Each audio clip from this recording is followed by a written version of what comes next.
नमस्कार दोस्तों, आज मैं आपको समझाने वाला हूँ कि कैसे हर महीने आपकी लाइफ में अपने क्या एक्शंस लेने चाहिए। कई बार हम लोग न्यूज़पेपर देखते हैं, उसमें डेली का फॉर्चून हम पढ़ते हैं और ये डिसाइड करते हैं कि क्या हमारी लाइफ में हमने करना चाहिए। ऐसा ही कुछ मैं आपको आज रोड मैप देने वाला हूँ जो अगले 12 महीने तो आपकी मदद करेगा कि आपने कौन से महीने में कौन सा डिसीजन लेना है और किस तरह का काम अपने करना। लेकिन उसके पहले हाय, मेरा नाम है सुधीर कोय और मैं साइंटिफिक लोगो डिजाइनर और रेस्ट वॉच एनालिसिस का जनक भी। और इन्हीं टॉपिक्स को लेके अगर आपको एक्सपर्टीज प्राप्त करनी है, इसमें अपना बिजनेस बनाना है, तो मेरे इस वीडियो के नीचे डिस्क्रिप्शन में मैंने कुछ फ्री कोर्सेज के लिंक दिए, उसको एक्सप्लोर जरूर कीजिएगा। चलिए बात करते हैं what to do every month as per your कुंडली।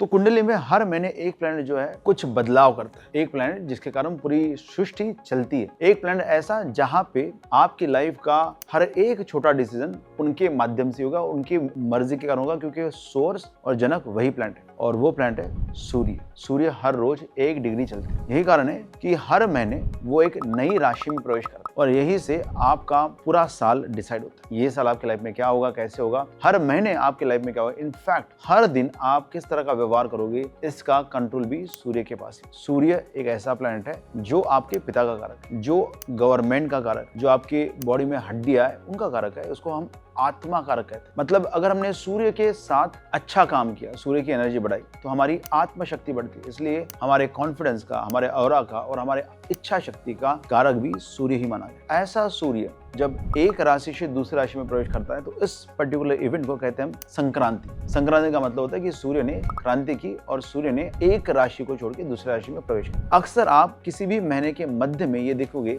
कि सूर्य ने अपनी राशि का परिवर्तन किया। जैसे 14 जनवरी को सूर्य जो है वो मकर राशि में प्रवेश करता है। उसके बाद अगेन करीबन 14 फरवरी को वो कुंभ राशि में प्रवेश करते हैं और ऐसे करते करते वो हर एक राशि में प्रवेश करते करते जाते। तो हर महीने के 15 दिन शुरुआती आपको पुरानी राशि में दिखेंगे और हर महीने के जो सेकंड हाफ होता है, उत्तरार्ध होता है, वो नई राशि के आपको दिखेंगे। 14 फरवरी को अगर कुंभ राशि में सूर्य प्रवेश कर रहे हैं तो 14 दिन वो पहले मकर में रहेंगे और उसके बाद अगले 14 दिन वो कुंभ में रहेंगे। इमेजिन कीजिए कि एक राजा है, एक प्रदेश में गया। राजा का काम क्या है? राजा का काम क्या है कि उस प्रदेश में जाने के बाद उस जगह की सभी स्थितियों को, परिस्थितियों को ठीक करना, ये चेक करना कि वहां पे क्या हो रहा है, क्या नहीं हो रहा है। ये डिसाइड होने के बाद कि अच्छा इन चीजों में क्या क्या काम करना है, फिर यही संदेश वो अपने अलग अलग मंत्रियों के पास, अलग अलग डिपार्टमेंटल हेड के पास भेजेंगे और वहां पे डिपार्टमेंटल हेड आपके काम करेंगे। तो अगर सूर्य ने मकर राशि में प्रवेश किया जनवरी के दिन, अब सूर्य का कहना है कि आज मैं डिसाइड करूंगा कि काम से संबंधित आपने कौन कौन से काम करने चाहिए। अब ये जितनी भी लिस्ट है, जितनी भी चीजें हैं, वो सूर्य चंद्रमा के द्वारा अलग अलग राशियों में अलग अलग ग्रहों के पास भेजेंगे। आप कौन से लग्न से पैदा हुए उसके ऊपर डिपेंड करता है कि आपका सूर्य कौन से घर में प्रवेश कर रहा है। हालांकि मकर राशि हर एक के चार्ट में अलग अलग घर में जाएगी, तो हम 2 तरीके से इसको देखने वाले। नंबर 1 कि ओवरऑल मकर राशि में सूर्य का प्रवेश, और दूसरा हम देखेंगे कि आपके चार्ट में ये मकर राशि कौन से घर में है। तो चलिए बात करते हैं अभी एक एक राशि के बारे में जहां पे सूर्य ट्रांजिट करने वाला है। तो मकर राशि से हम शुरुआत करेंगे। मकर राशि जो है वो 14 जनवरी से आपको 14 फरवरी तक देखेगी। अब जब सूर्य मकर में जा रहे तो पूरी दुनिया के लिए उन्होंने कहा है कि अब आप लोगों ने अपना कर्म स्थान को ठीक करना है। तो कर्म स्थान में ठीक करते समय क्या होगा कि सबसे पहले तो राजा जब काम के क्षेत्र में जाता है तो वो चेक करता है कि कौन किस तरह का काम कर रहा है। और राजा ना क्रूर माना गया, सूर्य एक क्रूर प्लैनेट। यही कारण है कि अगर आपका सूर्य मकर राशि में प्रवेश कर रहा है तो दुनिया भर में जो लोग राजा की तरह काम कर रहे हैं या जो लोग अपना किंगडम चला रहे हैं, जो लोगों के हाथ में अपनी सत्ता है, वो सभी लोग क्या करेंगे, अब अपने कंपनी में नए रूल्स रेगुलेशन लगाएंगे, अपनी कंपनी की चीजों को ठीक करेंगे। अब वो देखेंगे कि कौन सा आदमी किस तरह का काम कर रहा है। ऐसे में हार्ड डिसीजन मेकिंग होगा, स्ट्रेट फॉरवर्ड डिसीजन मेकिंग होगा। किसी भी तरह का कोई भी जो कंफर्ट है वो किसी एम्प्लॉय को नहीं दिया जाएगा। Lot of strong decision making will happen जब सूर्य मकर राशि में जाने वाला। अब आप देखिए कि आपकी कुंडली में मकर राशि कहाँ पे, जहां पे समझो आपकी एरीज लग्न की कुंडली है तो एरीज लग्न की कुंडली के लिए मकर राशि बाय डिफॉल्ट 10वें घर में है। तो एरीज लग्न में हर बार जब सूर्य 10वें घर से प्रवेश करेगा, 10वें घर से ट्रांजिट करेगा, आपका फोकस अपने काम पे होगा। आप अपने काम को बेहतर करने के लिए एक्शंस लेने वाले। अभी एक्शंस कैसे होंगे? ये एक्शन होंगे आपकी मून के ट्रांजिट। अब आपका मून सूर्य से कौन कौन से घर में जा रहा है, कौन कौन सी राशि में जा रहा है, उस हिसाब से आपके कर्म उस महीने के लिए डिसाइड हो जाएंगे। अगर आप टॉरस लग्न के व्यक्ति हो तो जब मकर राशि में प्रवेश होता है सूर्य का तो वो 90वें घर से आपका प्रवेश होता है। तो 90वें घर का प्रवेश मतलब क्या, अब आप अपने धर्म से संबंधित, अपने हायर लर्निंग से संबंधित, मंदिर जाना या किसी भी तरह का रिचुअलिस्टिक काम जो है उससे संबंधित, अपने पिता, अपने गुरु, इनसे संबंधित कोई ना कोई काम आप करोगे along with your effort and work. मतलब काम तो होगा ही क्योंकि मकर राशि है, पर नौवा घर है तो नौवा घर एक्टिव हो जाएगा। अगर जेमिनी लग्न की बात करेंगे तो जेमिनी लग्न के लिए ये ट्रांजिट जो है सूर्य का वो 8वें घर से होगा। 8वें घर का ट्रांजिट मतलब अब आप अपनी इन्वेस्टमेंट्स शेयर मार्केट की उसकी तरफ ध्यान जाएगा आपका। फिर आपका इंश्योरेंस है या कोई रिपेयर मेंटेनेंस का काम करना है या आपको कोई ऐसा काम करना है जहां पे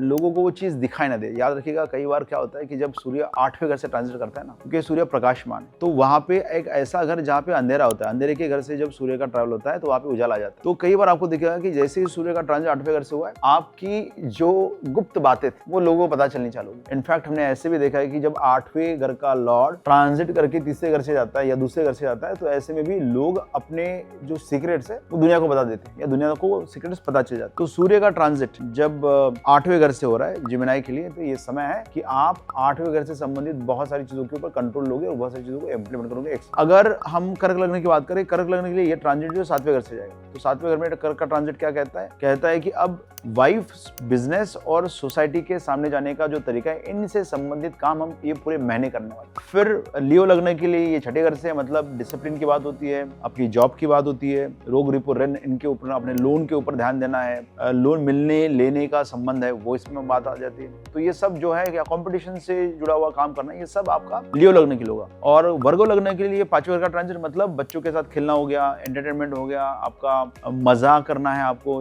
स्पेकुलेशन की बात हो रही है या लर्निंग की बात हो रही है, बच्चों के साथ ज्यादा समय बिताने की बात हो रही है, तो ये आप वर्गो लग्न के व्यक्ति ऐसे बात काम करेंगे। फिर अगर लिब्रा लग्न की बात करें, लिब्रा लग्न के लिए 14वें घर का ट्रांजिट है, मतलब आप अपने घर का रिपेयर मेंटेनेंस करोगे, आप अपने घर के संबंधित कुछ काम करोगे, आप देखोगे मदर के साथ क्या रिलेशनशिप बनाना है, आप देखोगे कि व्हीकल को कैसे टेक केयर करना है। तो पूरा का पूरा जो महीना है वो व्हीकल, मदर और आपकी इमोशंस मतलब मन के लिए क्या करना है, मन को प्रसन्न करने के लिए क्या करना है, वो सब काम आप करने वाले। जब ये ट्रांजिट तीसरे घर से होगा जो कि स्कॉर्पियो लग्न के लिए, तो स्कॉर्पियो वाले व्यक्ति ना मेहनत करेंगे, एफर्ट लेंगे। अब ये ट्रांजिट उतना अच्छा नहीं माना जाता है क्योंकि ये 10वें घर का 6ठा घर है, तो यहाँ पे क्या है, आपको बहुत ज्यादा मेहनत करेगी अपना जॉब बचाने के लिए। आपको ना इनसिक्योरिटी आएगी, एंजाइटी आएगी, आपको लगेगा कि मेरा जॉब टिकने वाला है या नहीं टिकने वाला, तो थोड़ा सा डर के मारे आप एफर्ट लेने वाले हो, क्योंकि ये तीसरे घर का जो ट्रांजिट है वो आपको मेहनत करवाने के लिए, एफर्ट देने के लिए अच्छा है। और न्यू स्किल प्रैक्टिस करना है, नई चीजें सीखना है, उसके लिए अच्छा है। शॉर्ट डिस्टेंस ट्रैवल आपका बहुत ज्यादा होगा, और ये सब चीजें इसलिए हो रही है, ये काम से संबंधित होगी, इसलिए हो रही है क्योंकि सूर्य का ट्रांजिट आपका तीसरे घर से जाता है। यही बात अगर हम धनु लग्न, ये ट्रांजिट जो है वो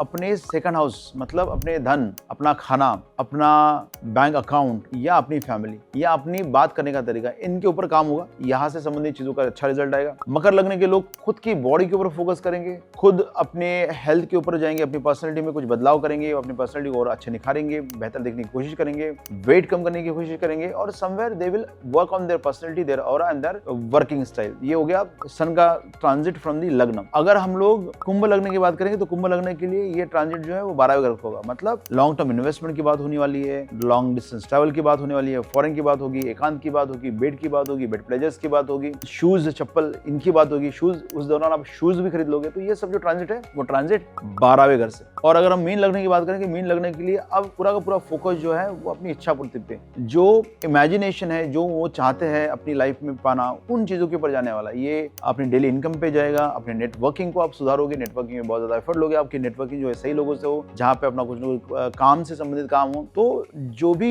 मीन लगने के लोग हैं वो उनका पूरा फोकस इच्छा पूर्ति के ऊपर, ट्रैवल के ऊपर और अपनी नेटवर्किंग के ऊपर जाने वाला। तो ऐसे 12 लग्न के लिए सूर्य का एक राशि से जो ट्रांजिट है वो इस तरह से पता चलता है। अब आपको देखना है कि बचे हुए जितने भी ट्रांजिट्स है सन के, जैसे अब सन का ट्रांजिट जो कुंभ राशि से होगा, फिर मीन से होगा, फिर एरीज से होगा, तो ये ट्रांजिट जो है हर महीने बदलेगा 15 तारीख के बाद। तो आपको देखना है कि आपका कौन से हाउस से ट्रांजिट हो रहा है। तो जितना भी मैंने अभी प्रेडिक्शन दिया वो आप डायरेक्टली यूज कर सकते हो, और इसके अलावा जो प्रेडिक्शन है वो आप मिक्स कर सकते हो कि अरे वो सूर्य जो है इस राशि से गया तो उस राशि का भी वहां पे सिग्निफिकेंस आने वाला है। जैसे सूर्य जो है अगर मीन राशि से ट्रैवल करेंगे तो lot of people will think about कि लॉन्ग टर्म इन्वेस्टमेंट कैसे करें। अगर वही सूर्य 12वें घर से ट्रांजिट करे तो वही फोकस 12वें घर पे भी जाएगा, मतलब लॉन्ग टर्म इन्वेस्टमेंट कैसा हो। अब देखिए, याद रखिए, जो राशि वहां पे है, जिस घर में जो राशि है वो राशि अपना रिजल्ट देगा, वो घर का भी रिजल्ट उसके साथ कंबाइन हो जाएगा। तो आपको क्या करना है कि राशि का रिजल्ट प्लस घर का रिजल्ट को कंबाइन करके सूर्य के ट्रांजिट के हिसाब आपसे ये बताना है कि इस महीने ये व्यक्ति कौन सी चीजों पे फोकस करने वाला है। अगर आप रिलेट कर पाए, अगर आपको समझा, तो इस वीडियो के नीचे कमेंट में जरूर लिखिएगा कि मेरे को समझा और मैं रिलेट कर पाया। अगर कुछ नहीं समझा तो भी पूछेगा। अगली जो वीडियोज है मैं हर राशि के ऊपर बना दूंगा। मतलब सन का ट्रांजिट एरीज से हो रहा है तो क्या होने वाला है, सन का ट्रांजिट अगर मीन से हो रहा है तो क्या हो रहा है, ये सब वीडियो के द्वारा मैं आपको बता दूंगा हर लग्न के लिए। तो लाइक, शेयर और सब्सक्राइब जरूर कीजिएगा, नीचे कमेंट में लिख दीजिएगा और मैं जरूर नेक्स्ट वीडियो आपके हिसाब से बनाऊंगा। Thank you very much for watching video. See you in the next video.